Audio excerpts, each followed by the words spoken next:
What is your butt weight? It gets worse story.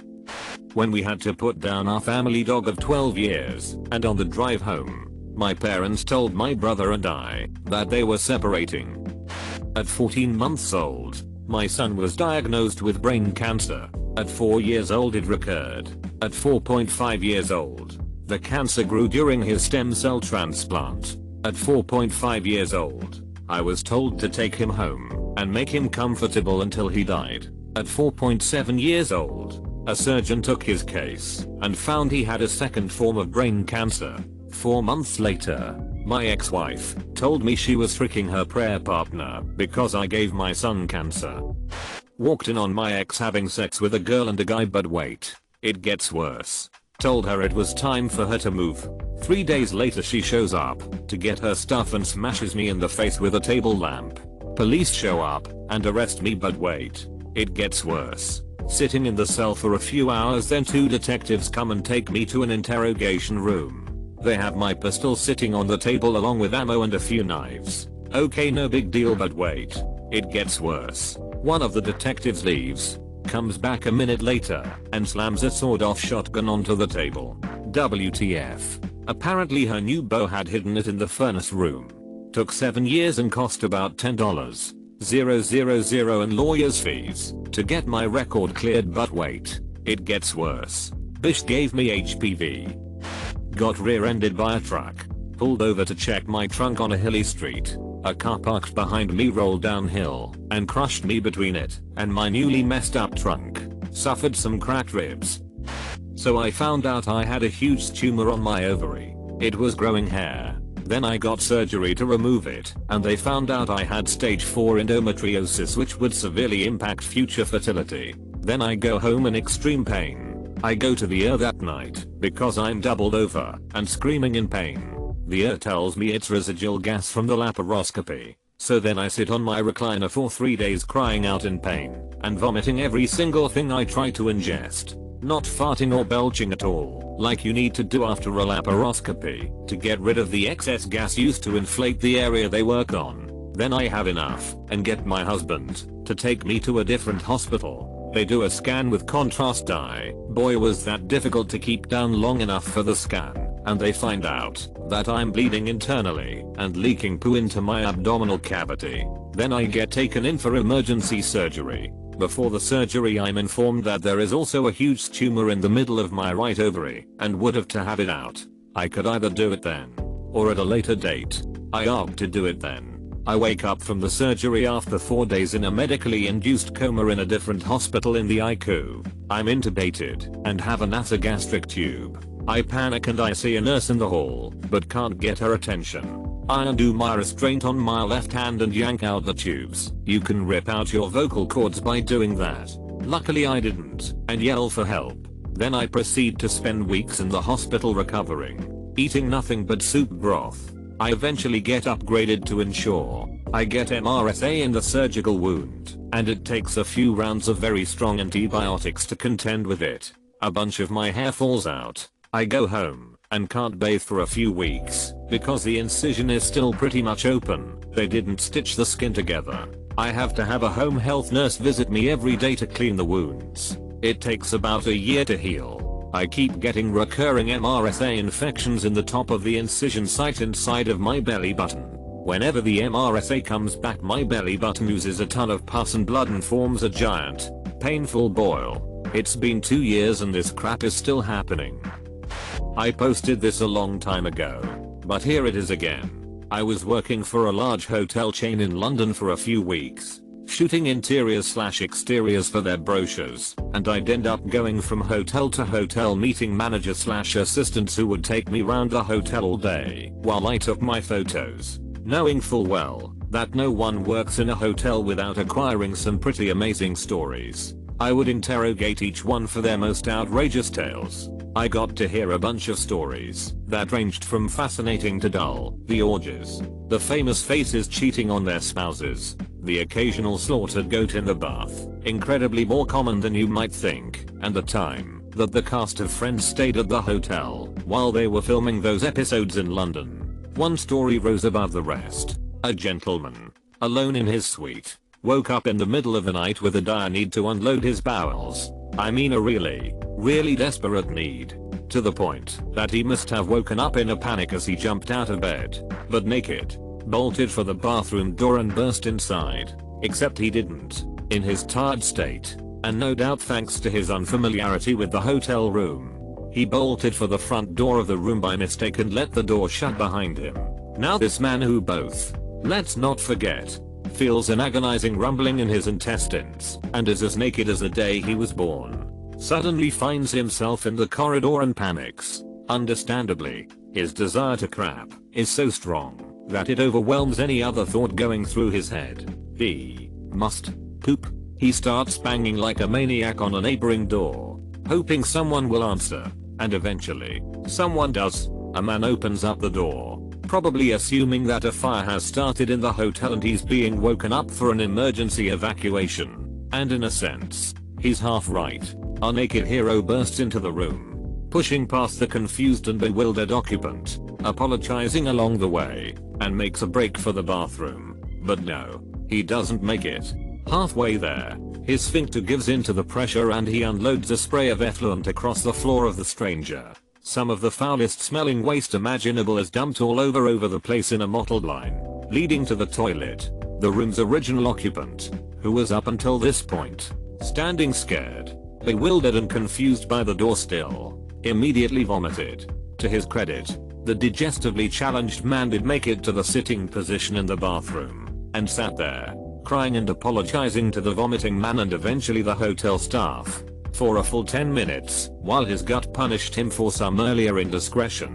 When the crapter had finished, the hotel moved the CAP's belongings, some of which were speckled with the crapter's fesses, to a new room, and I assume that the crapter had a nice long shower. But wait, it gets worse. In the morning after the debacle, the crapter walked into the restaurant for breakfast, and who should be there but last night's victim, sat eating his cornflakes. The two apparently locked eyes, whereupon last night's memories must have come flooding back to the victim with a vengeance, because the poor man, in the middle of a crowded room full of people enjoying their food, immediately vomited all over the table. Copied and pasted, because I posted this before. Two of my friends had a falling out. I was dying to know what was going on between them, because they lived together, and I felt like I was watching mommy and daddy get divorced. One friend was never around, and the other told me he honestly didn't know what going on. After a couple months, I finally got someone on one time with the friend who wasn't around, and he explained everything to me in detail. Basically he asked if he could date the other friend's cousin, who emphatically said no, but since the other friend had dated his cousin without asking, he violated bro code and started seeing her anyway. In dating this girl, he came to find out that she and the other friend were more than just cousins. They had carried on a physical relationship for years. Basically they fricked like bunnies whenever the family wasn't looking. But hold on, it gets worse. He was told this went on for 10 years. The girl was 22. Her cousin was 24. They had been having sex since middle school. But hold the frick on, it gets worse. The girl's father and her cousin's father are identical twins. Let that sink in for a second. Genetically, they are half siblings. At that point in the story, I downed my drink and apologized for even asking about what was going on. I wish I never knew. As a follow-up, they no longer live together or speak to each other. I'm still really close with the incest-free friend. I see the other friend in passing, and we are still friends. But it's hard to look him in the eye. My mom planned a 3-generation trip of a lifetime with my grandpa, my brother, and me. We are going to stay in Vegas for one day, go down to a gold mine of one of her friends, visit the Grand Canyon, and then fly back from Phoenix, while making multiple stops on Route 66. We were going to leave after my high school graduation. On the day of my graduation, my grandpa hits his head because the Comfort Inn he is staying in installed new slippery tubs. He wasn't the first person injured. He did a concussion test on himself, and since he didn't have a bump on his head, he went to my graduation and went on the trip with us. We spent a night in Vegas checking out the casinos, but my brother and I can't gamble or drink, so there wasn't a lot we could do. We go to bed and wake up the next morning and went to check out. But our grandpa wasn't down yet. He doesn't answer his phone and we ask the hotel manager to let us into his room. We find him unconscious and unresponsive. They take him to a hospital and we find out he has a brain clot. They aren't able to treat it, so we have to take him off life support and he died 7 hours later. Once we got home we tried to get a death certificate, but we are told that it could take between 4-6 weeks for them to give it to us. 6 weeks later we received a death certificate with a mistake because the person who filled it out googled my grandpa's address instead of using the one we gave them. A couple of days ago, 5 weeks later, we have received the death certificate. In a week my mom and brother are going down to Florida to get his stuff, but I can't go with them because of college. We still don't even know where his will is, and I bet more crap is going to hit the fan. In short, Comfortin kills my grandpa immediately after my graduation. What happens in Vegas stays in Vegas, including death certificates, and I won't be able to go down to my grandpa's house for the last time. Got hit with a tropical storm. It became a hurricane. Hid in the sink with my cats, but couldn't get my dog in. Cats scratched me and mad on me. Exited in the morning and the roof was off, and the kitchen was flooded. My car had taken a direct hit from a power transformer and was completely fricked. The road to the house had 10 or 12 downed trees blocking it, surrounded by jungle, so had to hack my way out with a machete. Make it to work. Work is gone. The entire office building is gone. Just debris. Get chased while dogs on my way to friend's house. Friend comes over with chainsaw to clear road. A freaking tree falls on me. No running water or power for months. I get fired because there literally is no more work as it doesn't exist. Bye bye insurance. Never seen dog. Since hurricane he is probably either dead or lost. Takes a year to find a new job. In late 2016, my live-in girlfriend and I were in a rough patch. I was kind of riding it out until the end of the lease to see if things got any better. Narrator, they did not. In late October, she told me that she was breaking up with me. A week later, I was laid off. She moved out shortly after. A few weeks after that, I saw on social media that she had gotten engaged. Sometime after that, mutual friends assured me that she had been cheating. I found a contract job, which I hated. While there, I started a side contracting gig. When the primary contract ended, I decided to take my side gig full time. Since I suck at sales, I couldn't manage to get traction. Fortunately, I'm now in a job I enjoy very much, back in the gym losing weight, and dating more. Basically, if my life were an NFL team, the coach would call this a rebuilding year. My wraparound skirt blew away while I was walking down the sidewalk. But wait, it gets worse. It happened right in front of a funeral home. And yes, there were at least 24 mourners filing into the building as I chased my skirt down the sidewalk in my panties. Got my first ever BJ from my first ever girlfriend in college. We were both wasted, and I also did not know what a BJ would feel like. It didn't feel the best, and I was starting to fall asleep, so I told her I had came to end it, and we fell asleep. Woke up the next morning, and jumped in the shower, and experienced what felt like hot lava on my raw-skinned peen. She had used teeth the whole time, and it was rubbing off the skin on the underside of my peen with every bob of her neck. But wait, it gets worse. The next day we go to a football game, and she isn't her normal self, not holding my hand or really talking to me. We get back, and she comes up to my app to tell me that she cheated on me with my best friend I had at college, and we broke up, leaving me alone with my raw peen that took 2 weeks to heal.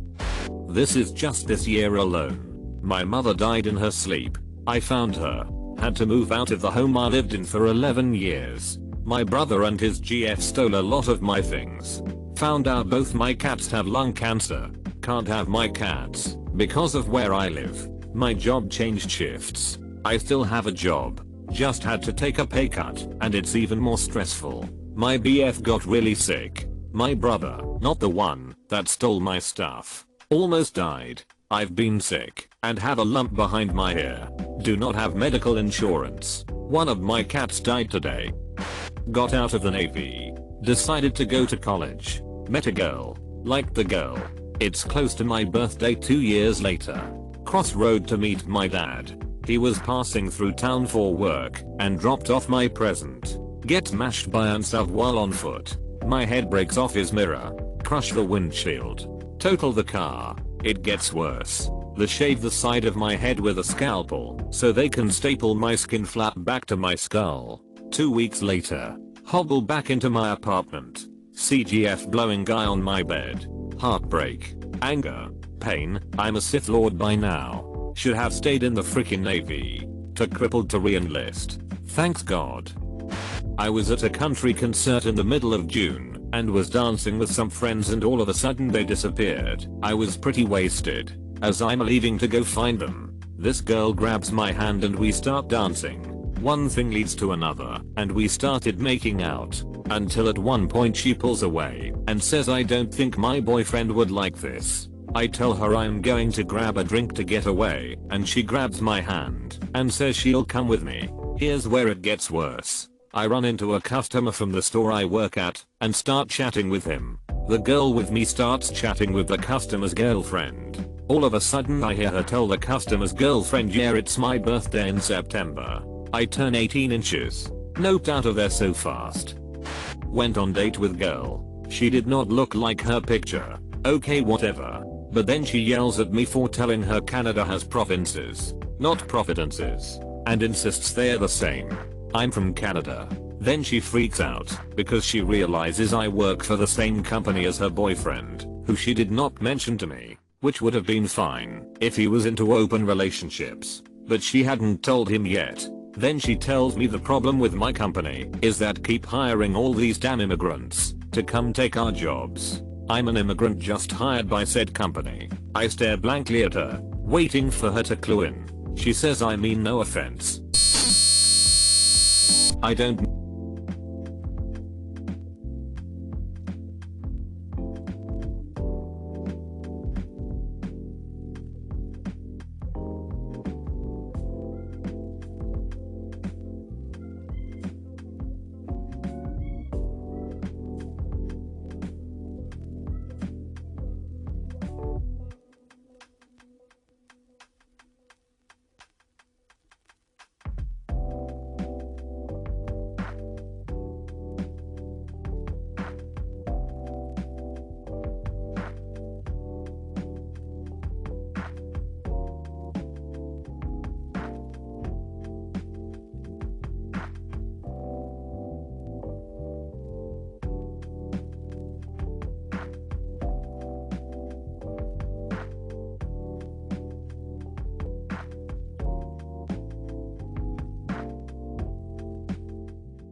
2014. My mom died in May, then her bitchin' poodle, Katie, died. My father dies 9 weeks 4 days after my mom. Just 4 days before my birthday, 1 week after he passed, my roommate got wasted and drove my car into the front of the house we were renting. On the day of my father's funeral, my roommate moved put without notice and steals some of my belongings. Now we are in September and my boyfriend has a grand mal seizure and requires hospitalization. October 2014. My mother's other bitchin' poodle has seizures and dies. I actually just posted about this in another askreddit thread. So here's a summary with the critical detail I left out, because the situation is so bizarre I'm having difficulty believing it myself. Stuck peen in mildly crazy. Mildly crazy went to 11. Diagnosed as full-blown paranoid schizophrenia when she got pregnant. She ran away, accusing me of conspiring with Google and Iran to turn the kid into a demon and enslave humanity. Hired investigators to track down kid, since she is in no way fit to be a parent. Turns out I didn't know her real name. and she has a bit of a track record back home in the Midwest. Found out her real name from a warrant for parole violation. Wait for it. Wait for it. Kevin. Whiskey Tango Foxtrot. Turns out she was pre-op for trans when she got busted for GTA and sentenced to 2 years. Since being a person with a vag locked up in a men's prison is not most people's idea of a good time, she detransitioned and went to women's prison.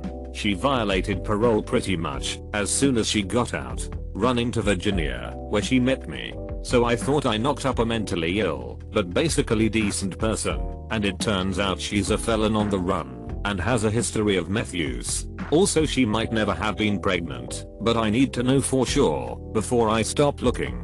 On the plus side, I started cleaning up her stuff from my apartment and have found a bunch of things she bought with my credit cards. So far I have a desktop computer, printer, laptop, electric fireplace, stand mixer, and a time lock safe that has something inside it that I can't yet get in.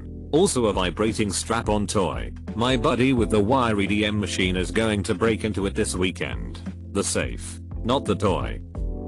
Had debilitating arm pain for a few weeks and spent a lot of money and time going to the doctor, trying to get it figured out while navigating the American healthcare system. But wait, it gets worse. My doctor decides that I'm depressed and this is causing my pain. He prescribes antidepressants which make me incredibly sick and cause loss of appetite. But wait, it gets worse. I start having chest pain and difficulty sleeping. It gets so bad I go to urgent care and they tack on a script for Valium. I start popping these as often as I can to try and control the pain I'm in / pass out. But wait, it gets worse. The chest pain starts to get so bad and is accompanied by difficulty breathing, so I go to the ER. After an emergency court scan, it turns out I have a pulmonary embolism. But wait, it gets worse. I'm taken off antidepressants and my birth control pill and put on a loading dose of blood thinners. This causes me to have my period. But wait, it gets worse. I start bleeding excessively. Not to be too graphic, but clots the size of baseballs every 10-20 minutes by day 2. But wait, it gets worse. I return to the hospital and I'm told I'm just having a bad period, and the reason I passed out walking to the bathroom was not from my blood loss, but from influenza, which I tested positive for. I go home and lie on the couch, bleeding through my clothing and delirious with fever. But wait, it gets worse. My flu symptoms improve and I'm cleared to fly to go to Canada to see my parents for Christmas despite still having heavy bleeding. My husband has to help me onto the plane because I'm so weak. I'm wearing adult diapers because it's the only thing that controls the bleeding. But wait, it gets worse. I make it home to my parents and spent 2 days in bed. On Christmas Eve I check my heart rate monitor and see that my resting heartbeat is 140 BPM. I'm incredibly dizzy and pale. At first I attribute this to flu. But wait, it gets worse. I convince my dad and my husband to bring me to the hospital. As it turns out, my hemoglobin is so low from all the bleeding that at this point I'm in danger of having a heart attack. For Christmas I get 2 emergency units of blood and a frick ton of morphine. But wait, it gets worse. The morphine and blood loss combo causes the worst migraine I've ever had in my life. I start screaming and puking. I need an emergency court scan on my head. My second in just over a week. But wait, it gets worse. Luckily my head court is clear, but I continue to have debilitating migraines. I spend the next several months recovering and finally am well enough to start functioning like a normal human again. Then I get a bill from the hospital explaining that my insurance company says that they will not cover my initial court scan, the one I had that diagnosed my pain originally, because I didn't pre-approve it. Still currently fighting this with both insurance and the hospital.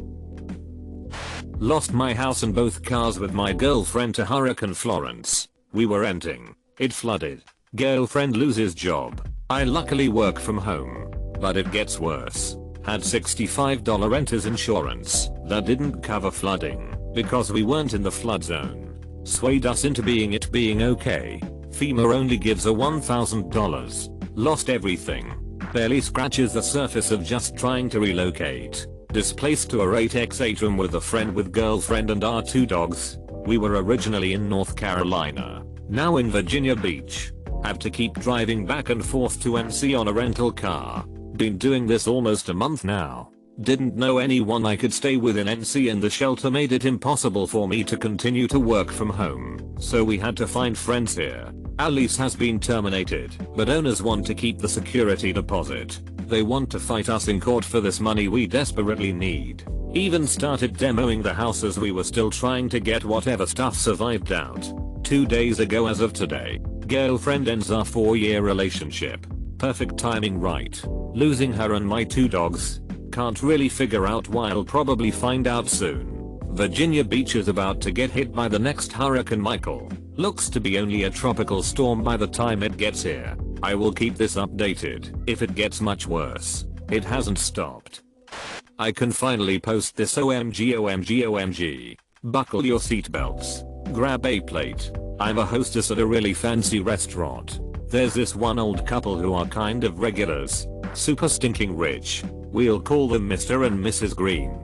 Mrs. Green has, I assume, some kind of owls, because her hand is all shriveled and she can't use it. Mr. Green is aware of his wife's situation and does absolutely nothing to assist her. Makes her open doors.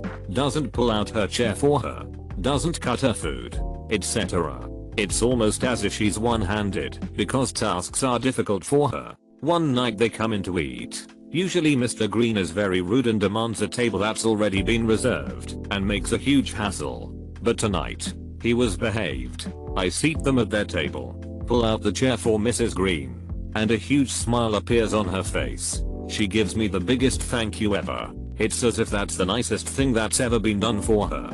Her husband apparently doesn't do it. Work is busy as usual. There's me and another hostess. Let's call her Lucy. Lucy is seating a party, and I'm up at the front answering phone calls. All of a sudden, Mrs. Green comes up waddling to me. She grabs my arm, as if her life was in danger. She says to me, "Help me, is everything alright, ma'am? I just pooped my pants." Lord, why me? I honestly didn't know what to do. What did she want from me? Okay, the restrooms are right over here. I need you to help me in there. Oh, I was hoping she was pulling a prank on me. I was speechless. After what seemed like forever, I said okay, I'll meet you in there after I seat this party. She said okay and went to the bathroom. I grabbed Lucy and told her what happened. She had no idea what to do either. We thought about getting her husband, but we knew he was useless. Lucy kept doing her job while I checked on Mrs. Green.